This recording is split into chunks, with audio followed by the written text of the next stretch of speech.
My name is Patrick Beamer, and I'm a doctoral student in the Educational Psychology and Educational Technology program here at Michigan State University. And I'm here with Paul Pinterich, Professor of Psychology at the University of Wisconsin, Dr. Judith Harackiewicz. So I want to thank you first for joining me today. My pleasure. So I have just a few questions for you, and we'll keep it short. So my first question is, what led you to become interested in intervention work? I'm an experimental social psychology by training, and I teach social psychology at the University of Wisconsin undergraduates. And I always define social psychologists as people who want to change the world. There's this idea that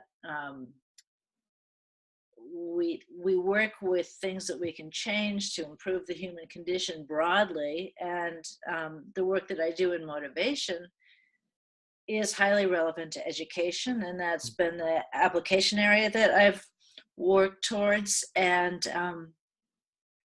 I've done experimental research for many, many years, and eventually, if you accumulate enough knowledge, and if your ideas are any good, they should lead to something you can change and manipulate and intervene on in the real world. So for me, it's just a natural progression based on my training and my motivation for doing all of this in the first place. Very cool. So what would you say are some of the key elements of good intervention research? Okay, I think the first thing, and I think people take this for granted, you really need to know what the problem is that you're trying to fix.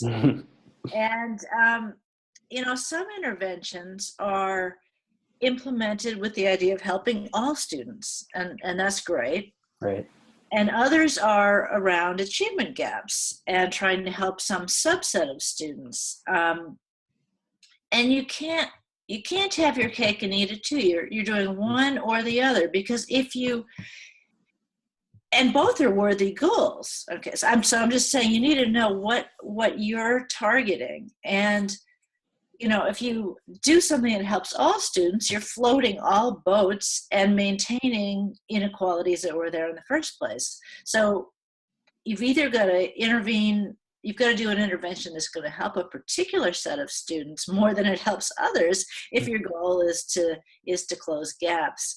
And you can't just say, oh, I want to address the achievement gap, because there is no one achievement gap. There's one racial gap that a lot of people are concerned with in our society, but there are gender gaps in some fields. There are SES gaps, or the social class gaps, and all of these intersect. And so I think you need to specify exactly what kind of problem you're trying to address, and you need to think about what the mechanism of change is. Like, what is the problem? Is it one of engagement? Is it one of under preparation? Is it one of stereotype threat? Is it one of feeling that you don't belong in a class or at a university? And once you diagnose the problem, once you articulate your goal and diagnose the problem, then I think you're in a good place to try well-tested interventions. It makes me nervous to see people going straight to intervention without these first very important steps. So you sort of led into this a little bit. So my last question is, what advice would you give to students and faculty about conducting high quality intervention research?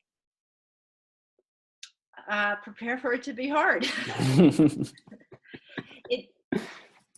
It needs to,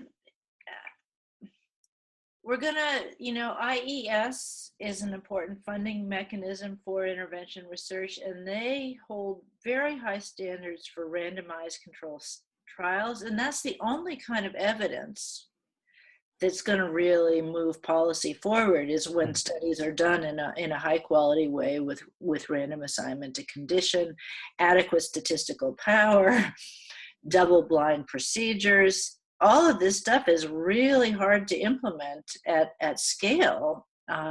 So I would recommend the students start small, that they work with one teacher in one section to get it right, and only move to a a bigger intervention when you've got the resources that it's going to take and access to the powerful statistical techniques and the big samples that you're going to need to do high-powered work.